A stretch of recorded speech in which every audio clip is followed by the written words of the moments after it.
14 अक्टूबर 2019 को south Korea के एक फेमस सिंगर अपने घर में मरी हुई मिलती है, जिसके बाद सोशल मीडिया पर हंगामा मच जाता है। A popular K-pop star who had long been the target of abusive online comments has died.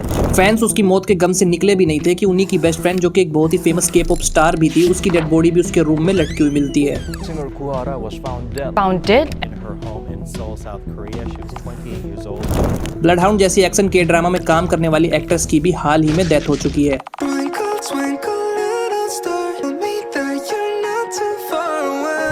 इस लड़की की उम्र सिर्फ 25 साल थी और इतनी कम एज में ये social media criticism, anxiety, cyber bullying और भी बहुत सी चीजों से परेशान थी। लेकिन इन चीजों से डील करने की बजाय उसे मरना ज्यादा आसान लगा।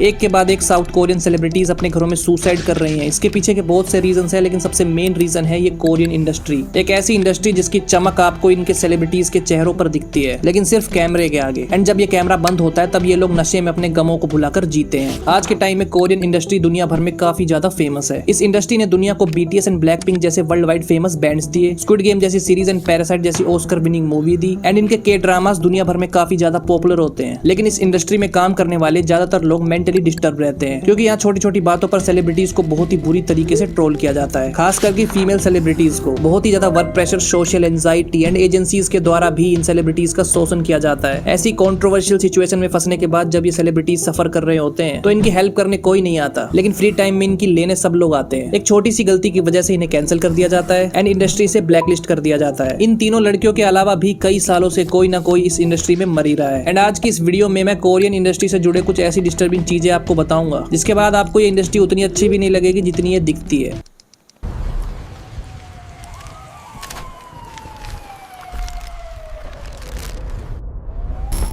कोरियन एंटरटेनमेंट इंडस्ट्री का ग्लैमर सिर्फ आपको स्क्रीन्स पर ही अच्छा लगेगा, लेकिन कैमरे के पीछे की रियलिटी बहुत ही ज्यादा हैरान और परेशान करने वाली है। एंड इसी वजह से ही बहुत से साउथ कोरियन सेलिब्रिटीज ने अपने करियर के पीक पर डिप्रेशन में आके सुसाइड कर लिया था। साउथ कोरिया में सेलिब्रिटीज का सुसाइड करके मरना तो जैसे फैशन सा हो गया है। एंड इस फैशन शो में बहुत से विक्टिम शामिल है जो कि अब मर चुके हैं। एंड अगर मैं सबके केस डिस्कस करने जाऊंगा तो वीडियो बहुत ही लंबी हो जाएगी। सो एक पॉपुलर केस को उठाकर जानते हैं कि क्या चल रहा है साउथ कोरिया में।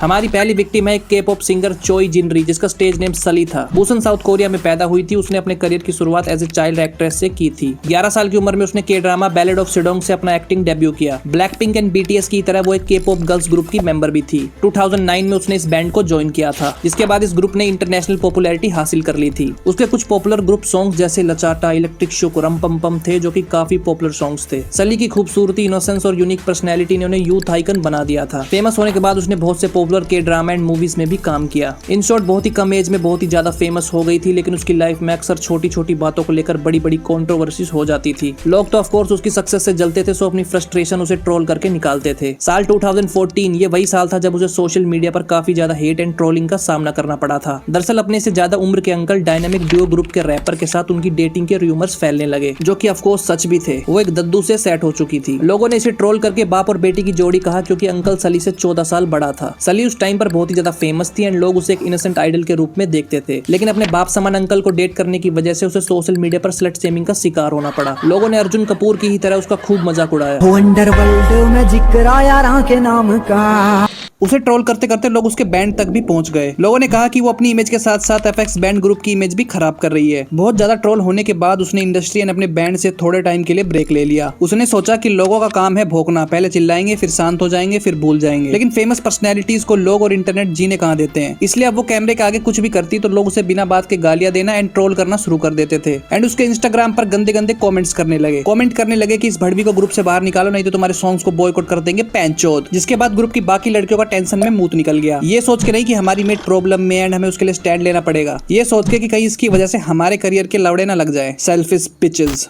इसलिए उन्हें सली को सपोर्ट करने की बजाय उसे ग्रुप से बाहर फेंकना ज्यादा सही लगा। वैसे भी ग्रुप के ज्यादातर डिसीजंस लेना इनकी एजेंसीज के हाथ में होता है। बैंड को प्रोड्यूस करने वाले इनकी एजेंसी स्टार्टिंग में ही ग्रुप के सभी मेंबर से कॉन्ट्रैक्ट साइन करवा लेते हैं कि ग्रुप की लड़कियां कब क्या करेंगी, कौन से कपड़े पहनेंगी, कैमरे के आगे कैसा रिएक्शन देना है, फेस पे कैसे एक्सप्रेशन होने चाहिए एंड मीडिया में कब क्या और कितना बोलना है, सबका कंट्रोल उन्हीं के पास होता है। सली की इमेज खराब होने की वजह से ग्रुप की भी इमेज खराब हो रही थी एंड एजेंसी को भी भारी नुकसान हो सकता था। इसलिए ग्रुप की बाकी लड़कियां चाह कर भी कुछ नहीं कर सकती थी एंड सली भी समझ गई थी कि आगे आगे उसके साथ क्या होने वाला है। सो इससे पहले ग्रुप की लड़कियों ने कुछ कहती, उन्होंने खुद से ही अपने सभी हेटर्स की विश पूरी कर दी एंड अपने फेस पर एक फेक स्माइल एंड अंदर के दर्द को छुपाकर उसने ऑफिशियली अनाउंस करके इस ग्रुप को छोड़ दिया। लोगों के कलेजे को ठंडक पड़ गई एंड वो 2 रातों तक देसी ठर्रा पी के खूब रोई, बट मूव ऑन तो करना पड़ता है। एंड इसके बाद उसने एक्टिंग पर फोकस किया। लेकिन साल 2017 में उसकी एक कोरियन मूवी आई थी रियल नाम से। मूवी रिलीज होने के बाद जवान लोंडो के थिएटर में ही रिलीज हो गए थे। आई मीन मूवी में सली की परफॉर्मेंस देखने के बाद उसके हेटर्स और भी ज्यादा भड़क गए। मूवी में एक्सट्रीम लेवल के बोल्ड सीन्स थे, जिसके बाद उसे फिर से इंटरनेट पे काफी ज्यादा ट्रोल किया गया। लोग उसकी प्रोफाइल में जाकर उसे बिंदास गालियां बक रहे थे। इतनी गालियां खाने के बाद उसकी मेंटल हेल्थ और भी ज्यादा खराब हो गई। उसकी जिंदगी तो पहले से ही कंट्रोवर्सीज से भरी पड़ी थी, जैसे कि वो ज्यादातर बिना ब्रा पहने ही पब्लिक प्लेसेस में निकल जाती थी, तो लोग ऑनलाइन उस पर चिल्लाते थे। अपने इंस्टाग्राम पर उसने ऐसी एक इमेज पोस्ट कर दी थी तो कोरियन बिरादरी के कुछ लोग उस पर भड़क गए। कीबोर्ड वॉरियर्स ने उसे अटेंशन की भूखी और स्लट शेमिंग करना शुरू कर दिया। वो फेमिनिज्म को सपोर्ट करती थी एंड खुले विचारों वाली थी, तो लोग उसे ऑनलाइन गालियां बकते थे। एंड अब तो उसने कोरियन सोसाइटी में गेम ऑफ थ्रोन्स के लेवल के बोल्ड सीन्स कर दिए थे, सो उसे और भी ज्यादा नेगेटिव बैकलैश का सामना करना पड़ा। सबसे ज्यादा ब्लेम उसे ही किया गया, लेकिन प्रोड्यूसर, डायरेक्टर एंड को एक्टर तो चैन से लेट के तोफू खा रहे थे।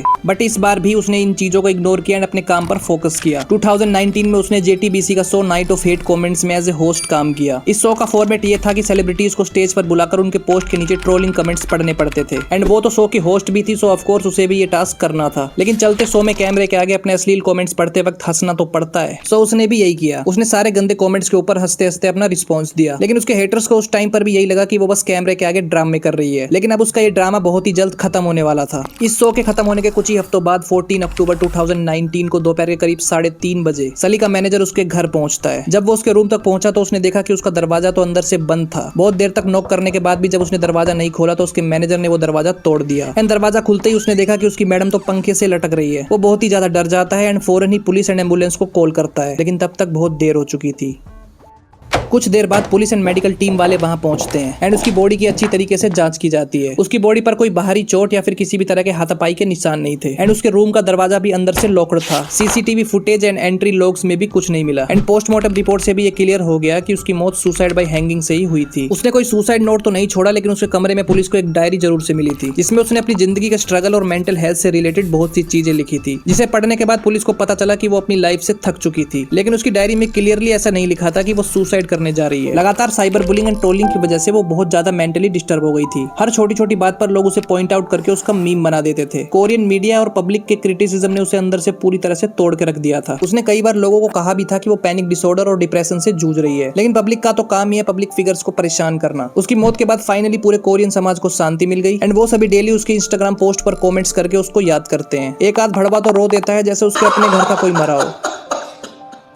उसके फैंस और उसके फेलो सेलेब्स ने भी उसके फ्यूनरल पर काफी दुख जताया एंड इसके बाद से ही कोरियन इंडस्ट्री में साइबर बुलिंग के खिलाफ कई मुहिमें शुरू की गई। गवर्नमेंट ने सली लॉ नाम से एक रूल बनाया, जिसमें ऑनलाइन हेट्रेड फैलाने वालों की गान पे बल्ला बजाने की बात भी चलने लगी। सली के अलावा भी बहुत से ऐसे कोरियन सेलिब्रिटीज थे जिनके साथ भी कुछ ऐसा ही हुआ है। हमारी विक्टिम 2 गुहारा, उम्र सिर्फ 28 साल। ये सली की काफी क्लोज फ्रेंड थी एंड उनके गुजरने के बाद वो काफी इमोशनल हो गई थी। उसके सुसाइड करने के कुछ दिनों बाद वो अपने इंस्टा पे लाइव आके उसे याद करके रोने लग रही थी। बोल रही थी कि मैं तुम्हारे लिए जीऊंगी मेरी प्यारी बैडी। लेकिन एक महीने बाद उसने खुद भी सुसाइड कर लिया। उसके सुसाइड करने के यही सिमिलर रीजंस थे, लेकिन एक रीजन ये भी था कि उसके ऊपर एक रिवेंज पोर्न स्कैंडल भी हुआ था, जिसमें उसके एक्स बॉयफ्रेंड ने उसे ब्लैकमेल किया कि वो उसकी प्राइवेट वीडियोस लीक कर देगा। इसके अलावा वो भी कई सालों से साइबर बुलिंग और डिप्रेशन से परेशान थी। उसने सली की मौत से पहले भी सुसाइड करने की कोशिश की थी, लेकिन किसी तरह उसकी जान बच गई। लेकिन इस बार उसने प्रॉपर नोट लिखा था कि I am done. Victim 3 blood hound actress Kim Saeron, उम्र सिर्फ 24 साल। इसी साल वो अपने घर में मरी हुई मिलती है। 2022 में इन्होंने ड्रिंक एंड ड्राइव करके एक बड़े से ट्रांसफार्मर को उड़ा दिया था, जिससे उस एरिया की बिजली कई घंटों तक चली गई। 2023 में सियोल कोर्ट ने उन्हें लेटर लिखने को नहीं बोला, बल्कि 20 मिलियन वोन का फाइन लगाया। इस इंसिडेंट के बाद उन्हें लगातार ऑनलाइन हैरेसमेंट का सामना करना पड़ा। छपरी यूट्यूबर्स उनके ऊपर एक्सपोज वीडियोस बनाने लगे एंड मीडिया वालों ने बहुत से नेगेटिव आर्टिकल्स उनके अगेंस्ट छाप डाले, जिससे पब्लिक में उनकी इमेज खराब हो गई। जिसके बाद उनकी एजेंसी ने उससे अपना कॉन्ट्रैक्ट कैंसिल कर दिया एंड उसे ब्लैकलिस्ट कर दिया। 1 साल के बाद ब्लड हाउंड सीरीज से उन्होंने अपना कमबैक किया, जिसके लिए उन्होंने अपने बाल तक काट लिए थे। लेकिन इस सीरीज में से भी उनके काफी ज्यादा सीन्स डिलीट कर दिए गए थे एंड सीरीज की प्रमोशन के दौरान भी प्रोड्यूसर्स ने उन्हें आने से साफ मना कर दिया था। इन्हीं सब चीजों से थक हार कर उसने भी एक दिन अपने घर में सुसाइड कर लिया।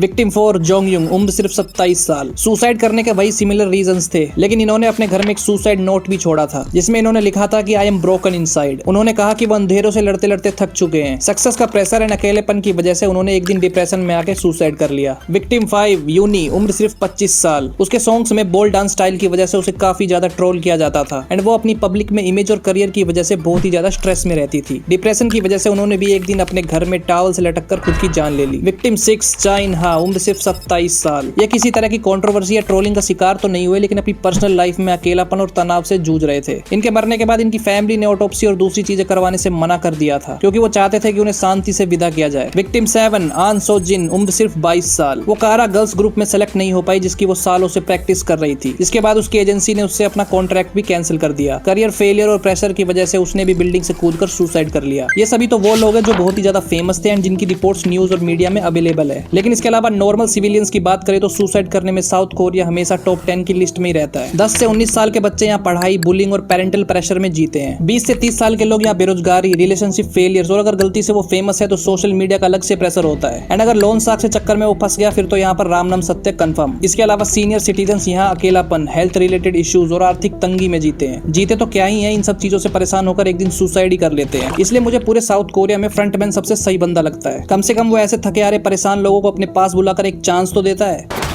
साउथ कोरिया में सेलिब्रिटीज, खास तौर पर फीमेल सेलिब्रिटीज को छोटी छोटी गलतियों पर भी हार्श जजमेंट और पब्लिक शेम झेलना पड़ता है। ये सेलिब्रिटीज जैसे ही किसी स्कैंडल में फंसते हैं, वहाँ का कैंसल कल्चर उन्हें तुरंत ही एक्सक्लूड कर देता है। उन्हें काम वगैरह नहीं दिया जाता एंड इंडस्ट्री से ब्लैकलिस्ट कर दिया जाता है। इस इंडस्ट्री में सुसाइड रेट सबसे ज्यादा इसलिए है क्योंकि यहाँ एक्सट्रीम वर्क प्रेशर होता है। बहुत से सेलिब्रिटीज को छोटी सी उम्र में डेब्यू करा दिया जाता है, जिससे उन्हें कैमरे एंड फेम की आदत हो जाती है एंड अपनी इमेज, फेस वैल्यू एंड पैसे मेंटेन करने के चक्कर में यहाँ मेंटली प्रेशर ज्यादा रहता है। Internet warriors and social media का इन्फ्लुएंस यहाँ पर बहुत ही ज्यादा है। सेलिब्रिटीज एंड फेमस लोगों के हर मूव को इशू बनाकर यहाँ क्रिटिसाइज किया जाता है, जिसकी वजह से cyber bullying and hate culture यहाँ बहुत ही ज्यादा है, जो इन लोगों की मेंटल हेल्थ को डिस्ट्रॉय कर देता है। ज्यादातर सेलिब्रिटीज मेंटल हेल्थ को इग्नोर कर देते हैं एंड डिप्रेशन और सुसाइडल थॉट्स को यहाँ ओपनली डिस्कस भी नहीं किया जाता, क्योंकि अगर तुमने यहाँ इस प्रॉब्लम को सोल्व करने के लिए साइकाइट्रिस्ट की हेल्प ली एंड लोगों को पता चला तो तुम पर और भी ज्यादा हंसेंगे, तुम्हें कमजोर समझा जाएगा एंड सोशल मीडिया पर तुम्हारा खूब मजाक भी उड़ाया जाएगा। इसलिए बहुत से कोरियन सेलिब्रिटीज भी डिप्रेशन के बारे में ओपनली बात नहीं करते। सली ने बात करने की कोशिश की थी, लोगों ने उसका मजाक बनाया एंड आज वो हेवन में है। यहाँ का मैनेजमेंट भी काफी ज्यादा टॉक्सिक है। ऑलमोस्ट सभी सेलिब्रिटीज किसी न किसी एजेंसी से कॉन्ट्रैक्ट पर होते हैं। ये एजेंसी सेलिब्रिटी से कॉन्ट्रैक्ट साइन करवाकर इनसे स्लेव्स की तरह काम करवाती है, उन्हें पूरी तरह से कंट्रोल करती है, जिसमें उनको पर्सनल स्पेस और फ्रीडम भी बहुत कम मिलता है। जब ये सेलिब्रिटीज किसी तरह के लफड़े में फंस जाते हैं तो इनकी एजेंसीज अपने स्लेव्स को इमोशनल सपोर्ट भी नहीं देती है, सिर्फ अपना प्रॉफिट देखती है। अगर आपकी एक गलती की वजह से आपको सोशल मीडिया पर बैकलैश मिलता है तो एजेंसीज आपको फौरन चाय से मक्खी की तरह बाहर फेंक देती है, जैसे ब्लड हाउंड वाली एक्ट्रेस किम से रोन के साथ हुआ था।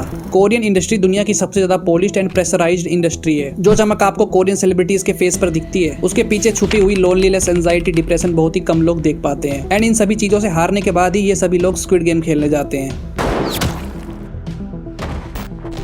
आज भी बहुत से कोरियन फैंस और एक्टिविस्ट डिमांड कर रहे हैं कि मेंटल हेल्थ सपोर्ट यहाँ और भी बेहतर होना चाहिए, साइबर बुलिंग के खिलाफ और भी लॉज बनने चाहिए। बट गवर्नमेंट एंड ट्रोलर्स बोलते हैं है ऑफ कोर्स गवर्नमेंट ने कुछ रूल्स लागू किए हैं, बट दीवारों पर पोस्टर लगाने से एंड सेमिनार लेने से क्या ही बदल जाएगा।